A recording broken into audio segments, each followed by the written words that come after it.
Բարև ձեզ։ Թեպետ 80 տարի անցել համաժողովրդական սիրո արժանացած մեր հայրենակից կուսակցական պետական գործչի ողբերգական վախճանից, սակայն մինչ այժմ էլ նրա հայրենանվեր կերպարը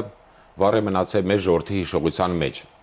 Հայորդիներ հաղորդաշարի այսօրվա հաղորդումը նվիրված է Աղասի Խանջյանին։ Մեր հաղորդման հյուրն է Հայաստան Հանրապետության տարածքային կառավարման եւ արտակարգ իրավիճակների նախարարության ազգային արխիվի տնօրեն, պատմական գիտությունների դոկտոր Ամատունի Վիրաբյանը։ Բարի գալուս, պարոն Վիրաբյան, շնորհակալություն հավեր ընդունելու համար։ Իսկ այժմ հարգելի բարեկամներ, դիտենք փոքրիկ ակնարկ նվիրված Աղասի Խանջյանի կյանքին եւ գործունեությանը եւ կշարունակենք մեր հաղորդումը։ Նշանավոր կուսակցական պետական գործիչ Աղասի Խանջյանը ծնվել է 1901 թվականի հունվարի 30-ին Վանում, ուսուցչի ընտանիքում։ Նախնական կրթությունը ստացել է ծննդավայրի կենտրոնական վարժարանում։ 1915 թվականին ընտանիքը թուրքական յաթաղանից մազապուր ցանգրվանել է Երևանում։ 1916 թվականին ուսանել է Էջմիածնի Գևորգյան ճեմարանում։ 1919 թվականին ավարտել է Երևանի թեմական դպրոցը։ 1917 թվականին եղել է Թուրքահայ ընդհանուր աշակերտական միության Երևանի վարչության նախագահ։ 18 թվականին Վանի 4-րդ գնդի հրամանատարի ադյուտանտ։ 1917 թվականից զբաղվել է հեղափոխական գործունեությամբ։ 1920-ից 21 թվականներին եղել է Կոմկուսի Երևանի կոմիտեի քարտուղար։ 1921 թվականին սովորել է Մոսկվայի կոմունիստական համալսարանում։ 22-ից 28 թվականներին կուսակցական պատասխանատու աշխատանք է կատարել Լենինգրադում։ 1928-ից 30 թվականներին եղել է Հայաստանի Կոմկուսի կենտկոմի երկրորդ, 1930-ից 36 թվականներին առաջին քարտուղար։ 1936 թվականի հուլիսի 9-ին Թիֆլիսում անարգաբար սպանվել է Անդրկովկասի կուսակցական ղեկավար Բերիայի ձեռքով։ Թաղված է Երևանի քաղաքային պանթեոնում։ Մեծ է նրա վաստակը Հայաստանի տնտեսության վերականգնման, մշակութային եւ կրթական տարբեր ոլորտներում։ Առանձնակի ուշադրություն է դարձրել հայրենադարձության կազմակերպման գործին։ Նրա ժամանակ են կառուցվել Ձորահեկը եւ Քանաքեռհեկը, Կիրովականի քիմիական կոմբինատը եւ Արարատի ցեմենտի գործարանը, Երևանի Կիրովի անվան սինթետիկ կաուչուկի գործարանը։ Վերականգնվել են Կապանի եւ Ալավերդու պղնձահանքերը, ստեղծվել են Երևանի պոլիտեխնիկական, բժշկական ու անասնաբուժական եւ անասնաբուծական ինստիտուտները, կառուցվել է Երևանի օպերայի եւ բալետի թատրոնի շենքը։ Նա ամենայն հոգացությամբ է շրջապատել, քաջալերել եւ ոգևորել մտավորականներին, նրանց հետ պահպանել բարեկամական ջերմ հարաբերություններ, հատկապես Եղիշե Չարենցի, ով նրա հիշատակին գրել է Դոֆին նայիրական սոնետների շարքը։ Անձնական պատասխանատվությամբ միայնակ կազմակերպել է Կոմիտասի աճյունի տեղափոխումը Երևան եւ ստորագրել Ալեքսանդր Թամանյանի մահախոսականը։ Նրա անունով Երևանում անվանակոչվել է փողոց եւ միջնակարգ դպրոց։ Պարոն Վիրաբյան, Վանեցի ուսուցչի որդին 1915 թվականին Եղեռնից Մազապուրս գաղթեց 14-ամյա որդին ընտանյոք հանդերձ գաղթեց Արևելյան Հայաստան, ապա ստանեց Երևանում եւ դրանից 15 տարի անց դարձավ Խորհրդային Հայաստանի կոմունիստ առաջնորդը։ Սա արդեն ինչի որևիցե բանի մասին խոսում ենք։ Խոսում էր նրա մասին, որ նա Վանում Աղասի Խանջյանը լավ կրթություն էր ստացել, դուք ասեցիք, որ ուսուցչի որդի էր եւ կենտրոնական վարժարանում փայլուն գիտելիքներ էր ցուցաբերել եւ ինչպես մի քանի հուշերում եմ կարդացել իր հասակակիցների, նորից վանեցիների, որ բոլորը նրան էին, իրենց զավակներին, որ երբ որ փորձում էին խրատել, օրինակ էին բերում աղասուն, որը առավոտից իրիկուն գրքերի հետ էր, առավոտիցի երեկո ընթերցանության մեջ էր։ Դժբախտաբար շատ մանրամասներ չեն պահպանվել, եւ ահա 1915 թվականին Վանի փայլուն ինքնապաշտպանությունից հետո հուլիսի 19-ին սկսեց Վանի մեծ նահանջը, երբ վասպուրականի հայությունը, փրկված հայությունը թուրքական զորքերի հարձակման պատճառով տեղափոխվեց Արևելյան Հայաստան եւ ահա Աղասի Խանջյանը նրանց ընտանիքը բնակվեց Երևանում։ Աղասի Խանջյանը ընտանիքի միակ որդին էր, ուներ եւս 3 քույրեր՝ Ալիս, Մայիս, Իրիս, զարմանալի անուններ էին։ Ահա այս ընտանիքը բնակվեց Երևանում, նա սկսեց հաճախել Երևանի թեմական դպրոց, այդ տարիներին Երևանի հայտնի դպրոցը, թեմական դպրոցը, միգուցե եթե ռուսերեն տիրապետեր գիմնազիա հաճախ էր տղաների գիմնազիա, բայց քանի որ չէր տիրապետում։ Ասածս նա է պարոն Վիրաբյան, որ թվում է, որ պետք է եթե քաղաքական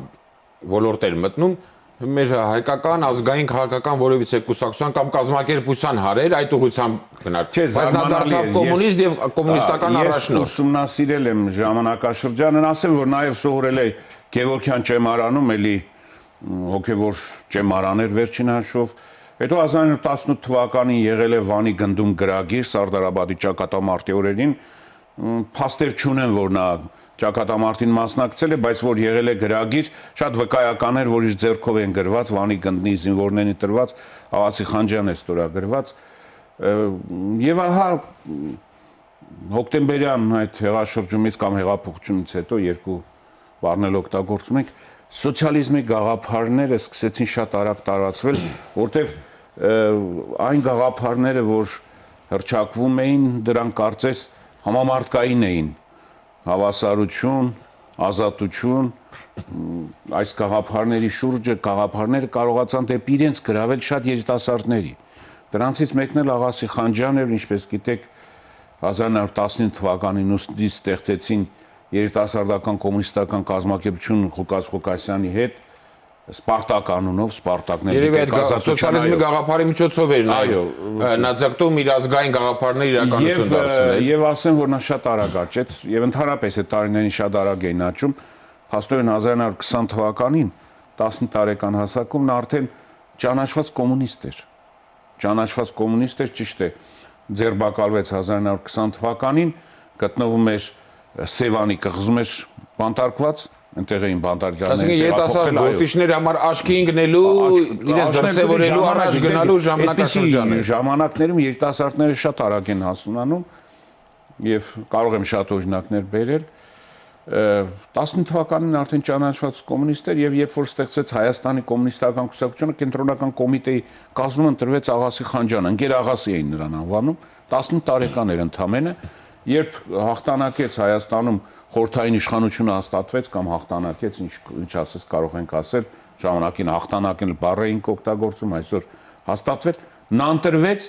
Հայաստանի ամենամեծ տարածաշրջանի, դա Արարատյան նահանգն էր եւ մայրաքաղաքի կոմունիստների ղեկավար։ Ճիշտ է, Կենտկոմի քարտուղար չէր, այնտեղ Ալիխանյանն էր համարյա նույն տարեկից եւ ընտրվեց Երևանի փաստորեն մայրաքաղաքի եւ շրջանի Երևանի գավառի կամ նահանգի կուսակցական կազմակերպության ղեկավար։ Եվ այդպես առաջ գնալով արդեն Հայաստանը ղեկավարեց 30 տարեկանում, բայց շարունակեմ, սկսվեց Փետրվարյան ապստամբությունը, պատճառները հայտնի են, ցախ քաղաքականությունը, ռազմական կոմունիզմի քաղաքականություն, նոր ղեկավարությունը, որ եկավ Ալեքսանդր Միասնիկյան եւ Լուկաշին, նրանք նախկին ամբողջ ղեկավարությունը հեռացրին Հայաստանից։ Ավագ սերնդին ուղարկեցին տարբեր Թբիլիսի, Մոսկվա աշխատանքից, երիտասարդ սերնդին Հանձինես Աղասի Խանջյանին ուղարկեցին Մոսկվա սովորելու Սվերդլովի անվան արևելքյան ժողովուրդների համալսարանում։ Պարոն Վիրաբյան, նշեցիք, որ երիտասարդ խոստումնալից համաշխատող էր, մանավանդ հաշվի առնենք, որ ժամանակաշրջանը երիտասարդների համար դրսևորվելու հիանալի պայմաններ է ստեղծած։ Մի քիչ առաջ անցնելով հարցս մեկ այլ կտրվածքով եմ ուզում ձեզ դիմել։ Իհարկե կուզենայի սխալվել, բայց իմ մոտ մեկ այն տպավորություն է ստեղծում, որ Աղասի Խանջյանի կերպարից ներկայումս միայն հանրության շրջանում միայն նրա անվան փողոցն է, որ գիտեն մնացել։ Մինչդեռ դուք լավ գիտեք, որ Խանջյանի վաստակը տնտեսության վերականգնման, մշակույթի, կրթության, հայրենադարձության անուրանալի արդյունաբերության հիմքը դրեց մեր ընթերցողներին մի քանի անուն, Թամենը Կիրովականի քիմկոմբինատ, Երևանի կաուչուկի գործարան, պոլիտեխնիկական բժշկական ինստիտուտներ, օպերայի շենք, սակայն 80 տարի է անցել նրա ողբերգական մահվանից եւ չգիտեմ, մեր հայրենակիցները Խանջյան փողոցից բացի արդյոք նրա կերպարի կամ գործունեությանը ինչ-ինչ տեղյակ են թե ոչ։ Իրոք ժամանակը փոխվում է, մարդիկ փոխվում են, սերունդները փոխվում են եւ վերարժեքավորում է տեղի ունենում արժեքների եւ դրանցից մեկն է Խանջյանին։ Սանից մի քանի տասնյակ տարիներ առաջ Խանջյանը հայտնի անձնավորություններ ամբողջ հասարակության շրջանում։ Եվ այստեղ նաև այն դերը նրա ողբերգական վախճանը իր մեծ դեր կատարեց, որ նրա շուրջը ստեղծվեց այդպիսի նա ստեղծվեց մի կերպար հայրենիքին Հայաստանի նվիրված այո, նահատակի հայրենիքին Հայաստանին հայ մշակույթին նվիրյալի կերպար, բայց նա Հայաստան վերադարձավ 28 թվականին որպես երկրորդ քարտուղար Կոմկուսի իր պաշտոնով 4-րդ անձնավորություն էր Հայաստանում 2 տարի հետո 1930 թվականի մայիսին դարձավ առաջի քարտուղար փաստորեն 29 տարեկան հասակում արդեն Հանրապետության ղեկավարն էր փաստած։ Չմոռանանք, որ հարևան հանրապետությունում էլ նույնն էր, նույն տարիքի 1 տարի էր Բերյան նրանից ավակ եւ հարևան հանրապետությունում էլ նա էր ղեկավարում։ Այնպես որ այդ տարիքի մարդիկ, ինչպես ասեցի, շատ արագ էին ացունանում։ Իհարկե նրա անվան հետ կապված է Հայաստանի տնտեսության զարգացումը, նրա օրոք սկսվեց կառուցել կաուչուկի կոմբինատը, որ նոր երևույթ էր, նրա օրոք սկսեց կառուցել Քանաքեռի հիդրոէլեկտրոկայանը, այլ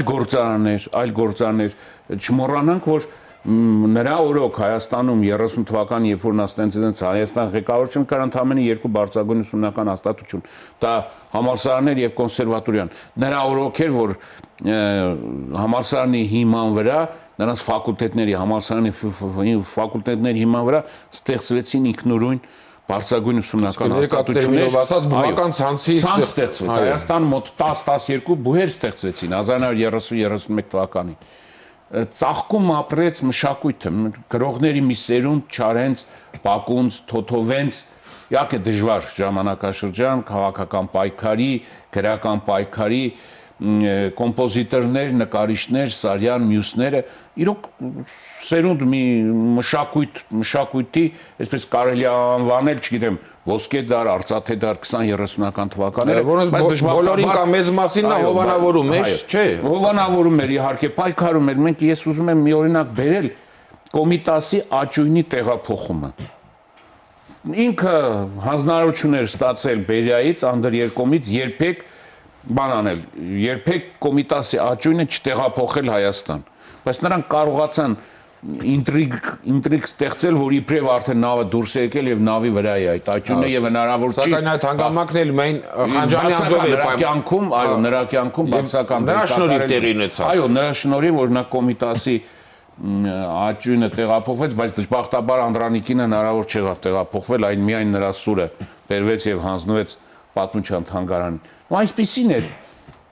Ես չեմ ասում, բոլոր դեպքում ժամանակաշրջանի ծնունդ է, ժամանակաշրջանի ծնունդ էր, չմոռանանք, որ նրա իշխանության, նրա օրոք սկսվեց կոլեկտիվացումը, որը մեծ հարված էր հայ գյուղացուն։ Ցույցում իջավ, որ Հայաստանից 300 կուլակներ պետք է արտաքսվեն Ղազախստան կամ կատարում էին այդ խնդիրը եւ չէին կարող չկատարել։ Բացական երևույթներից դուք խոսեցիք, ժամանակաշրջանին, որ բնորոշ եւ հատուկ էր, այդ առումով Խանջանին դեռևս չհուարկավորած, ասենք նրա այդ Բերիայի կողմից նա այդ եղերական սպանությունից հետո դեռ նրան չթաղացողին չհանձնած Խորհրդային Հայաստանի ժամանակվա ղեկավարությունը, այսպես ասած, ակտիվը մի քանի ժողովներում, պլենումներում խստորեն քննադատեցին եւ պախարակեցին Խանջանին եւ Խանջանին ուղղված մի քանի մեղադրանք ընդամենը կարդամ, որ խնդրե դուք էլ վերլուծեք, որ մեղադրում էր Խանջանը նրանով, որ ըստ ամենայնի աջակցել է ազգայնականներին, կողմ արտահայտվել Ղարաբաղը, Նախիջևանը Խորհրդային Հայաստանին միացնելուն, կապ է պահպանել այդ հակախորհրդային, հակասովետական համարվող Արշակ Չոպանյանի հետ, տնտեսության հաստ զարգացման մասին է մտածել, անիմաստ շինարարություններ է արել, օրինակ օպերայի շենքը մեղադրում էին, որ Թիֆլիսում չէր կոչվում էր ժողովրդական տուն, որ եթե Թիֆլիսում կա օպերայի շենք, անիմաստ է Երևանում է կառուցել, Չարենցին, Թոթովենցին, մյուս գրողներին է հովանավոր է, բայց նաև աբսուրդը նաև, որ այս մեղադրողների գերակշիռ մասը, որ ովքեր Խանջանին են մեղադրում, մեկ տարվա ընթացքում իրենք եւս նույն որպես Խանջանի զինակից։ Չմոռանանք, ավակ, որ զարմանալի է, որ Խանջանը Հայաստանի միակ ղեկավարն է եղել, որ ծնվել է Արևմտյան Հայաստանում։ Եվ Վանում, չմոռանանք, Վանում է ծնվել, որտեղ ազգային ազատագրական շարժումը մեծ ծավալ ուներ։ Արամ Մանուկյանի Վանում է ծնվել նա։ Եվ սա իր դերը կատարում էր։ Եվ նա բնականաբար չէր կարող այդպես ազգային, ճիշտ է, լինելով բոլշևիկ, կոմունիստ, բառեսպուն իմաստով, միջև վերջին, ինչպես ասում էին, կուսակցության որոշումներ կատարող, հակատրոցկիստ, հակաբուխարինական, բոլոր միայն գլխավոր գծի բոլոր դեպքերում, այո, ազգային կարողանում էր դրա համար էլ ժամանակակիցների մոտ մնացել է, որ նա հաճախ տատանվում էր, այս երկու, ինչպես ասում են, զնդանի եւ մուճի արանքին չէր կարողանում, միշտ չէ որ կարողանում էր կողմնորոշվել։ Եվ չմոռանանք, որ սկսվել էր 34 թվականի Կիրովի սպանությունից հետո երկրում արդեն մթնոլորտը փոխվել էր եւ գնում էր դեպի ռեպրեսիաներ։ Եվ աղա Խանջյանի պաշտոնական, ինչպես գիտեք, ինքնասպանությունը մեծ հարված ընդունվեց կոմունիստներին, որովհետեւ ինչպես կարող էր կոմունիստ ղեկավար ինքնասպանություն գործել։ Եվ դա բնական էր, նա ինքնասպանության երևույթին ոչ մեկը չէր հավատում, մանավանդ Հայաստանում դատապարտվեր եւ ոչ միայն դատապարտվեր։ Նա պետք է դառնար Հայաստանում գործող հակահեղափոխական, դաշնակցական, Աղասի Խանջյանը եւ դաշնակցական, հակահեղափոխական, տրոցկիստական այդ խմբերի ղեկավարը։ Եւ իրեն երբ այո նույն թաղման օրը 1936 թվականին նա վախճանվեց հուլիսի 9-ին, 9-10 գիշերը, այո 9-10 գիշերը իրականում 10-ին է եղել, դա 9-ի երեկոյան 10-ին 12-ին տեղ ունեցավ թաղումը նրա եւ նույն օրը տեղանացավ ակտիվի նիստ, այսինքն հավաքել էին ամբողջ ղեկավարության պատմության մեջ առաջին համաժողովրդական զանգվածային միջոցառումը նա թաղումը, որը կուսակցական միջոցառում մայիսի 1-ի շքերթ չէր։ Եվ շատերն էլ էին զարմացել, որ հենց նույն օրը Վրաստանից եկած երկրկոմի երկրորդ քարտուղար Կուդրավցովը սկսեց իր ելույթը եւ սկսեց նրան դատապարտել։ Օրինակ Արտո Եղիազարյան հետագայում հուշեր է գրել, որ նրանք զարմացել էին։ Բայց ստիպված բոլորը միացան այդ դատապարտմանը եւ սկսեցին պատմություններ, ինչպես ասում են, բանից տատիկի սնդուկից հանած պատմություններ սկսեցին ներկայացնել, մեղադրել, այն ինչ որ սովորական երևույթ էր, սրան նրան օգնել է։ Դա դարձավ որպես պետական հանցագործություն, Չարենցի գրքի տպագրությունը, Չարենցի գիրք ճանապարհին։ Նույն օպերայի շենքի կառուցման հովանավորությունը։ Ամենը երկու նամակ էր ուղարկել Չոպանյանին եւ նրանից նամակներ ստեցել, դարձավ որ կապ է պահպանել խոշոր բուրժուազիայի ներկայացուցիչը, որտեղ նա բան էր, ռամկավարական կուսակցության անդամ էր, ռամկավարները համարվում էին որպես խոշոր բուրժուազական կուսակցություն։ Սովորական այս երևույթները դարձան որպես կոմունիստ ղեկավարին ոչ վայելարարք, որը տարել է նրան դեպի հակահեղափոխական գործունեություն։ Սա էր ժամանակի ոգին։ Բայց ինչպես դու ասեցիր, շատերը միացան այդ հարձակումներին, բայց մեկ տարի 2 ամսվա ընթացքում մինչև 1937 թվականի սեպտեմբեր, այսինքն 1 տարի 2 ամիս անցավ։ Այդ բոլորը ես հաշվել եմ, բոլորը ովքեր ելույթ են ունեցել այդ ակտիվի նիստում 300 մարդ է մասնակցել, 290-ը արդեն սեպտեմբերին ձերբակալված էին, սեպտեմբերի վերջին, 1 տարի հետո, 37 թվականի սեպտեմբերին Ստալինի որթե գրած բռնաճնշումները իրենց դերը կատարեցին։ Ժամանակ ասեցիք նաև ամենից երևի մեծ կամ առաջին դատավոր հենց ինքը ժամանակն է։ Խանջյանին քննադատողները ոչ մեկը պատմության փորձառության, պատմության ժամանակին չդիմացան։ Հիմա մեր հայրենակիցները, հեռուստադիտողները ոչ մեկ այդ քննադատողների անունները չգիտի, բայց այդուհանդերձ Խանջյանի անունը մնացել է պատմության մեջ, ավելին Խանջյանի թողած գործերը օպերայի թատրոնի շենքն է մնացել, որ ամենամեծ հուշարձանը իր թողած գործերից։ Երևանի սկսվեց կառուցումը, ինչու էին ժողովրդը, որտեղ նա ժողովրդական մարդ էր, այսպես ասած։ Այսինքն շատ էր լինում ժողովրդի մեջ, շատ էր ճանապարհորդում Հայաստանում, լինում էր փորձում էր լինել բոլոր կոլտնտեսություններում, բոլոր վայրերում, բոլոր դպրոցներում։ Եվ սա իր դերը եւս կատարում էր, ինչպես ասում են, կաբինետային գործիչ չէր նա։ Աշխատում էր, այդ ժամանակ էլ մեքենաները շատ չէին, մի քանի մեքենաներ կային, եւ ահա այդ մեքենայով բազմաթիվ եղել է Հայաստանի համարյա բոլոր վայրերում։ Եվ ժողովուրդը նրան ճանաչում էր, տեսնում էր նրան։ տեսնում էր փողոցով քայլելիս, ոտով էր քայլում։ Գիտեք, նրա բնակարանը այդ Հրազդանի կիրճի վրա կառուցած սև շենքը, որտեղ ներկայումս Հայաստանի առաջին նախագահ։ Եվ նրա թաղումն է ոտքով ժողովուրդը մինչև գերեզման, այո, ոտքով էր գնում գալիս, առավոտյան ոտքով գալիս էր, երեկոյան ոտքով գնում էր եւ ճանապարհին ազատ շփվում էր մարդկանց հետ։ Եվ սա իր դերը կատարեց, ժողովուրդը սկսեց նրան սիրել։ Եվ նրա, ինչպես ասեցի, մահն էլ նրան սրբագործեց, մարդկանց աչքին բարձրացավ, որտեղ բոլորը հայ-վրացական այդ հակադրության կարծես առիթ եղավ ավելի սրելու։ Եվ չկար մարդ, որ չասեր դա վրացիների ձեռքի գործն է կամ բերայի ձեռքի գործը։ Բայց շատերի համար այդ միտքը միայն այդ միտքը արտահայտելը հետո կյանք արժեցավ։ Կարծեմ Չարենցն ասել, որ աղասին մեր վերջին հերոսներում սպանեց վրացի Բերյան, այո, ասել է։ Շնորհ այդ խոսքի համար էլ Չարենցից խոսեցինք, Աղասի Խանջյանը թիվս այդ տնտեսության, մշակույթի, կրթության արդեն դուք նշեցիք, բայց նաև մեր բոլոր մտավորականները, գրողները, արվեստագետները բոլորը մեկ մարդու պես վայելում են նաև Խանջյանի պետական, որպես պետության ղեկավարի հովանավորությունը Բակունց, Չարենց, Ալազան, Մահարի, Թոթովենց եւ այլ անուններ կայլայթել, մյուսները Թամանյանը մահացավ եւ մահախոսական նա գրեց Թամանյանի համար։ Այնպես որ այո, մտավորական գումչան կողմից եւս հարգված սիրված գործիչ էր նա։ Հետո նրանից հետո արդեն փոխարինվեց, եկավ այլ տիպի գործիչներ, որոնք ավելի շատ պետական գործիչներ էին, բայց նաեւ բնականաբար մտավորականության հետ պետք է եւ նա Հայաստանի այն ղեկավարը ծախողվել է, որը չի վայելել մտավորականության հարկանքը։ Ես նկատի ունեմ այդ խորհրդային տարիներին։ Օրինակ փորձը ցույց է տալիս նա ով փորձել է շփվել, վայելել մտավորականության սերն ու հարգանքը, նա կարողացել է նաև ամբողջ ժողովրդի սերը վայելել եւ ավելի հաջող գործել։ Վերջապես պիտի շենք, որ մեր խորհրդային Հայաստանի ղեկավարներից Աղաս Խանջյանը եւ Եզակին էս մեկն էր, որ մեր անվանի բանաստեղծներից, ասենք օրինակ Գեղիշե Չարենցը նրա հիշատակին հատուկ սոնետների շարք էր։ Չէ, հատկապես զոհվելուց հետո ավելի շատ գրեց, բայց կարծեմ մի մասը չի պահպանվել դժբախտաբար։ Պարոն Վիրաբյան, ավարտելով մեր հաղորդումը դուք արդեն այդ մասին նշեցիք, Թամանյանի մահխոսական եւ Կոմիտաս։ Խանջյանի ժամանակ խորհրդային Հայաստանի ղեկավարներից ոչ մեկը նրա այդ խիզախություն չդրսևորեց Ալեքսանդր Թամանյանի նման մեծ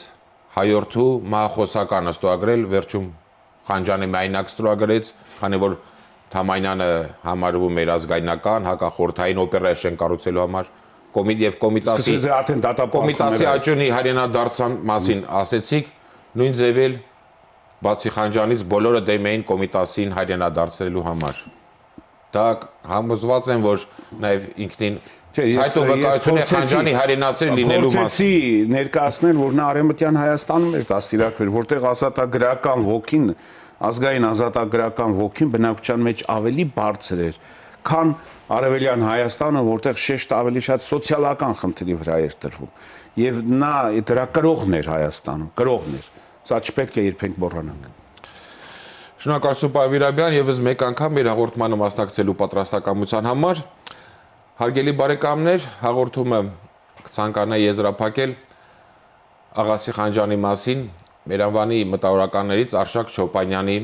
ասած հետևյալ մտքերով։ Անշուշտ մի օր անաչառ ու իրազեկ մի հայ գրագետ պիտի շարադրե մանրամասն ու ճշգրիտ կենսագրությունը այդ տաղանդավոր ու բազմարդյուն գործիչի, ով ունեցավ գեղեցիկ կյանք եւ ողբերգական մռայլ վաղճան, եւ ում անունը հայ ցեղի պատմության մեջ պիտի մնա անջին ժողովրդին լավագույն ծառայողների լուսավոր անունների առաջին գծի վրա։ Հարգելի բարեկամներ, այսօրվա հաղորդումը նվիրված էր Աղասի Խանջյանին, առայժմ այսքանը, ճանաչենք հայորդիներին։